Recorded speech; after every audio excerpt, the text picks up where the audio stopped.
Halo semuanya, selamat datang di segmen analisa drama dari donasi 1,5 miliar ke Agus. Ini sepertinya semakin lama semakin banyak isu baru yang saat ini bermunculan di media massa. Salah satunya adalah kita dikejutkan dengan munculnya Agus beserta dengan kuasa hukumnya pada saat lagi makan di sebuah restoran di Jakarta. Itu tiba-tiba ada sebuah adegan yang ditunjukkan ke sosial medianya bahwa Agus itu bisa melihat kembali. Awalnya Agus itu ditunjukkan kayak tasnya Farhad Abbas, kemudian ditunjukkan juga uang, bahkan uaknya pun wawaknya gitu ya. Kaget sekali, wah alhamdulillah bisa ngelihat gitu. Coba kita lihat dulu cuplikannya yang sudah banyak sekali di TikTok dan ini menunjukkan bahwa bagian mata sebelah kanannya Agus ini itu masih bisa melihat bayangannya. Artinya apa? Ini sepertinya mengkonfirmasi keterangan dari Pratiwi Novianti yang mengatakan bahwa saya itu masih yakin karena masih ada kesempatan untuk mata sebagian sebelahnya Agus itu masih ada peluangnya untuk sembuh. Memang yang tidak bisa melihat lagi itu adalah yang di sebelah kiri yang hanya 2% lah kemungkinannya. Tapi sekarang Agus menunjukkan walaupun belum ada tindakan yang masif dilakukan ke dia secara medis, tapi dia sudah melihat ada bayangannya. Ini cuplikannya teman-teman. Udah, Wah. Uang berapa, Gus? Jangan yang susah. 20.000 ya. Iya, 20.000. Wow. Uang 50.000 bisa dikenali. Jadi ini yang penting, bukan uang. Kalau warna Uang nanya, tas bapak warna apa? Mudah-mudahan ya, Gus. kayak Oke. Wah, ini pasti seneng banget nih keluarganya Agus bahwa selama ini kan mereka divonisnya katanya udah tidak bisa lagi melihat. Tapi jujur ya, ada sebagian masyarakat pun yang sepertinya menaruh curiga sama statement bahwa ada vonis katanya sudah tidak bisa melihat lagi. Menurut aku itu nggak bohong sih, karena Novi pun juga mengaku ya, baru pada saat ketemu langsung dengan dokter memang ada statement tersebut. Ini adalah sebuah miracle, keajaiban begitu. Tetapi terkait dengan drama Agus ini nggak berhenti sampai di sini teman-teman. Kalian sudah tahu salah satu kuasa hukumnya Agus Salim ini yang bernama Zainuddin itu sudah resmi mengundurkan diri per 31 Oktober 2024 kemarin. Alasannya kenapa dia resmi mundur sebagai kuasa hukum Agus Salim ini karena ada beberapa poin. Salah satu poinnya adalah dia ngerasa sudah tidak dihargai lagi dan dia ngerasa bahwa Agus sudah tidak membutuhkannya lagi. Padahal dulu waktu awal-awal Agus itu ada mau melakukan apapun selalu telepon, nanya dulu bagaimana A, B, C, dan D-nya. Tetapi sekarang Agus sudah tidak pernah lagi berkomunikasi.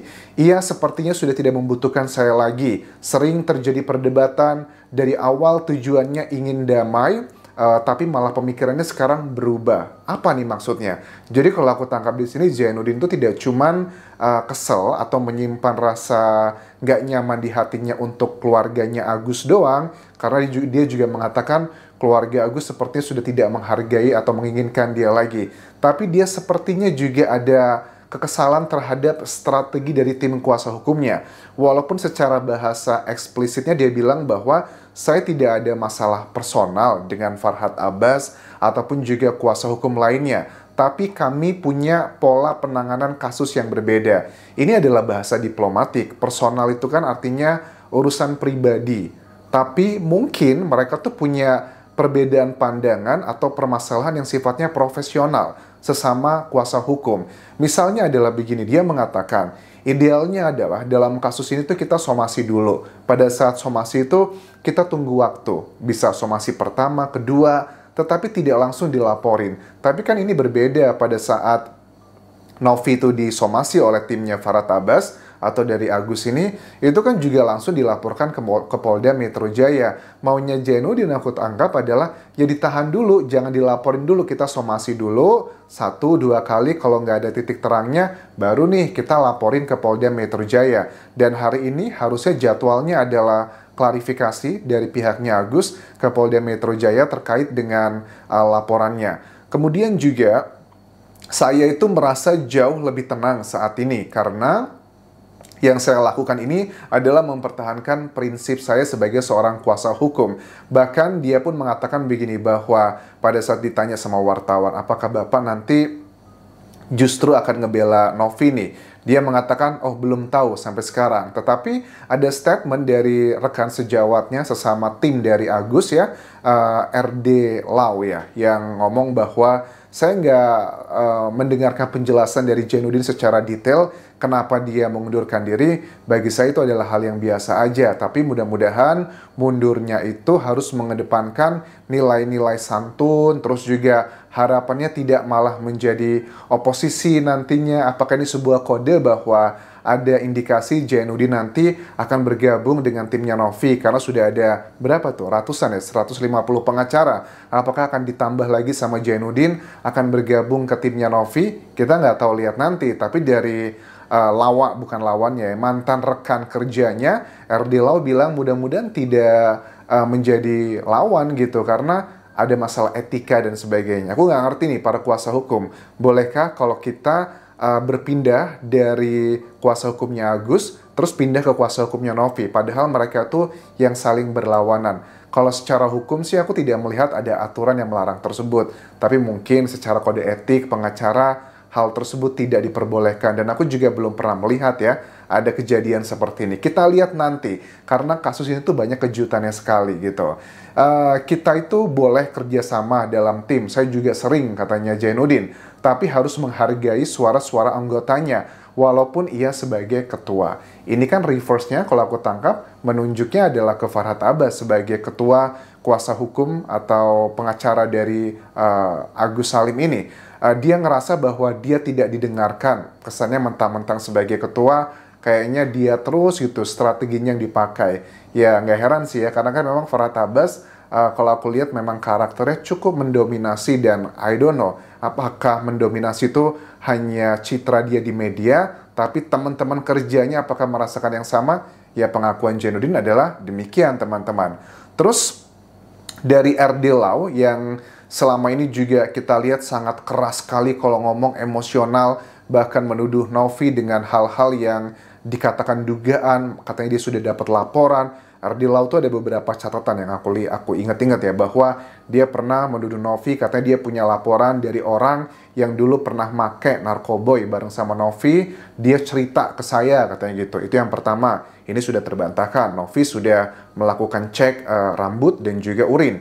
Yang kedua adalah terkait dengan saya menduga gitu ya, saya sudah ada laporan dari orang yang merasa dirugikan, dan itu adalah pemilik dari mobil Alphardnya Novi. Dia mengatakan bahwa Novi ini dugaannya adalah terkait dengan kejahatan roda 4. Ini sudah terbantahkan juga. Kasus tersebut di tahun 2023 sudah SP3, dan itu terjadi karena pada saat Novi menitipkan, apapun istilahnya mau digadaikan atau nitipkan, Novi itu ngerasa dititipin sama si A. Tapi si A ini malah menggadaikan atau menjual atau apapun istilahnya ke pihak B, C, dan juga D. Nah, dugaannya pelapor yang ngomong ke RD Lau itu, dugaannya malah dia itu adalah bagian dari penada. Dan harusnya itu juga diusut tuntas. Kita lihat nanti, karena dari timnya Pratiwi Novianti pun harusnya ini menjadi salah satu alarm ya. Karena pada saat kasus ini dia lagi muncul, dia lagi viral, ternyata musuh lamanya dalam tanda kutip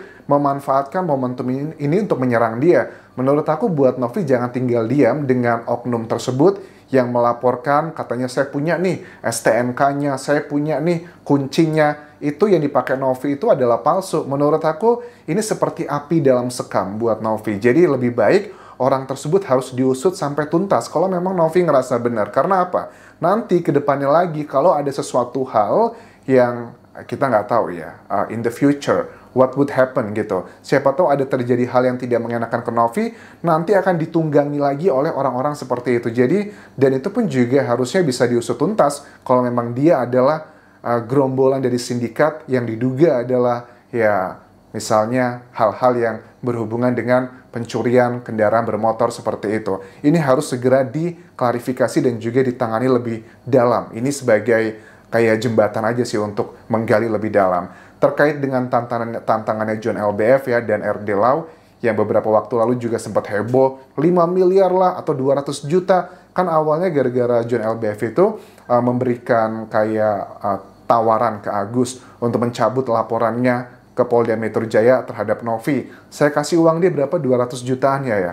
Terus si RD Lau malah bilang, ya elah cuma segitu doang katanya, kalau memang mau ngasih langsung aja kasih dan sebagainya. Terjadilah drama A, B, C, dan D. Akhirnya kemarin RD Lau itu sudah menemui John LBF, kesannya dianya kayak mungkin dia ngerasa hitung-hitungan secara hukumnya dia akan bisa kena pasal pidana karena John LBF itu sudah mensomasi RD Lau, dan kemarin mereka sudah ngobrol dan sekarang aku lihat dia sudah lebih kalem, lebih sopan ngomongnya, tidak berapi-api. Statement poinnya ada di sini adalah terkait dengan soal 5 miliar. Statement saya itu kan saya sedang emosi dan capek. Kami punya jiwa korsa waktu itu. Karena tim kuasa hukum kami, ketuanya sedang diserang. Makanya kami mengeluarkan kata-kata yang kesannya emosional begitu. Dan terkait dengan somasi John LBF terhadap RD Lau, mereka sudah bertemu dan berbincang-bincang. Beliau tuh orangnya bijaksana. Dan saya sudah meminta maaf dan sudah saling memaafkan.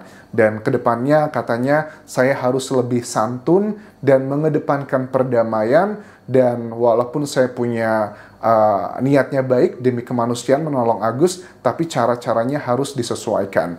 Ini sih sudah kayak semakin melunak ya, dan semakin banyak aku lihat ke sini keterangan yang Novi sampaikan itu semakin banyak kebenarannya. Bahkan Jainuddin pun, mantan kuasa hukumnya Agus, mengatakan, ya ternyata betul ya, setelah saya beberapa waktu bersama Agus mendampingi, ada beberapa hal yang dituduhkan dan dikeluhkan oleh Novi terkait sikapnya Agus, ternyata itu benar dan saya mengalaminya juga. Ya, memang untuk masalah penglihatannya Agus, Jainuddin juga mengatakan pada saat masih menjadi kuasa hukumnya beberapa kali sempat interaksi. Dia menduga bahwa Agus itu masih bisa melihat walaupun tidak jelas. Saya pernah lihat mata kanannya itu waktu disodorkan handphone pada saat kita sedang berkomunikasi, dia masih bisa ngelihat sedikit-sedikit. Artinya apa? Artinya adalah ada dugaan sebenarnya yang disampaikan, yang ditunjukkan dalam sosial media, yang Agus ditunjukin uang, ditunjukin tasnya Farhad Abbas dan sebagainya. Sepertinya itu bukanlah kali pertama Agus menyadari dia sudah bisa melihat bayang-bayang. Karena jujur, reaksi yang ditunjukkan dari istrinya Agus itu terlalu kalem. Biasanya istri kan pasti seneng banget, wah suamiku masih bisa ada peluang gitu. Dia senyum tapi bukan senyum yang surprise. Kalau ekspresinya Wawa, aku lihat pada saat Agus menunjukkan dia bisa ngelihat bayang-bayang tersebut, itu ekspresinya terlalu berlebihan. Terlalu berlebihan yang I don't know ya, ini my judgment gitu, tapi reaksinya nggak natural gitu. Terus depannya juga ada anaknya kan yang pakai cadar tersebut, itu pun juga biasa-biasa aja. Yang heboh ya tim kuasa hukum dan juga Wawa, sedangkan istrinya cuma senyum aja. So ini menunjukkan bahwa ada sesuatu hal yang tidak natural pada saat adegan terkait dengan menunjukkan Agus katanya mata kanannya sudah bisa ngelihat kayak uang 50.000, terus juga tas warnanya sudah mulai ada bayangannya. Ada dugaan ini adalah sekedar masalah untuk ya drama-drama ke depannya. Kita lihat nanti perkembangannya seperti apa. Sampai ketemu lagi di video berikutnya. Tinggalkan like dan juga komen, subscribe channel YouTube ini, follow Instagram, Facebook pageku dan juga akun TikTok di Anjas Asmara. Bye.